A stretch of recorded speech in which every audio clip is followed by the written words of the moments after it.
Hey, welcome to episode number 7 of Tuning In with Your Cycle. Today I am going to answer one of the questions I often get asked, and that is, do I go through the cycle phases if I do not get a period? And before I jump into the answer, if you're new in here, I highly suggest for you to go back to previous episodes because I go through the 4 phases that we usually go through: the menstrual phase, the ovulation phase, follicular phase, and luteal phase.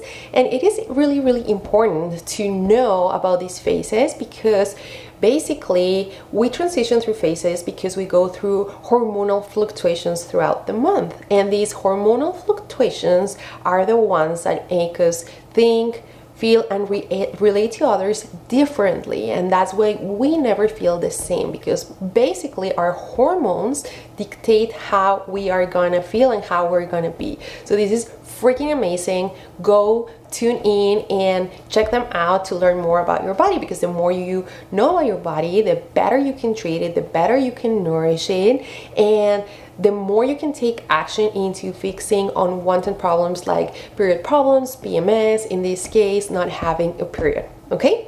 Now, to answer your question, basically, if you're not having a period, then you are not going through all the phases of your cycle. So one of the biggest causes of not having a period is skipping ovulation. And ovulation, well, through ovulation is how our body produces progesterone. And progesterone is the hormone that determines the luteal phase.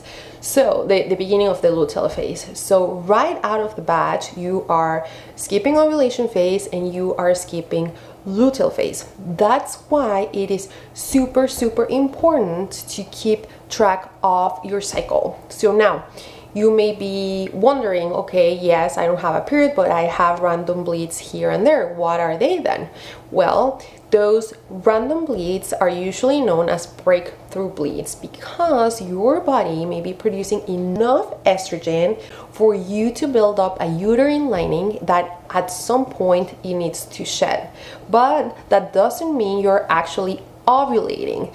So step 1 here is to start tracking your cycle. And 2 episodes ago, I shared with you how to use your basal body temperature and your cervical mucus to identify if you're ovulating. So if you haven't checked it out, go ahead and check it, because this is crucial into getting to the root cause that's making you not have a period. It is super important because, again, if you're not having your period, then that means you're not going through all the phases, and that means that you are not ovulating. And whether you're trying to have a baby or not, ovulation is key into maintaining hormonal balance. Okay?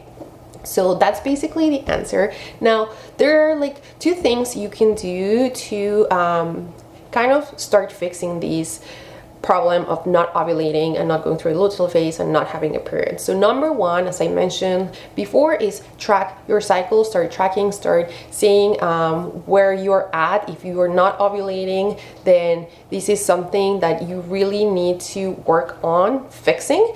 And number 2, there's a way you can start supporting. So while you're tracking and while you're trying to get to the root cause of what's causing you to not have a period, what you can do is you can start supporting your body through seed cycling. And I know I sound like a broken record, and I know you're probably wondering, how the heck do I seed cycle if I'm not going through all the phases? And this is super cool, because what you can do is you can tune in to the phases of the moon, because our cycle most often, or in most cases, it actually relates to the phases of the moon. So if you are not having a period, if you're not having regular periods, what you can do to start seed cycling is from new moon to the full moon. That's going to be your follicular phase, and that's where you're going to eat your pumpkin seeds and your flax seeds. And from the full moon to the new moon, that's going to be your luteal phase, and that's where you're going to eat your sunflower and sesame seeds.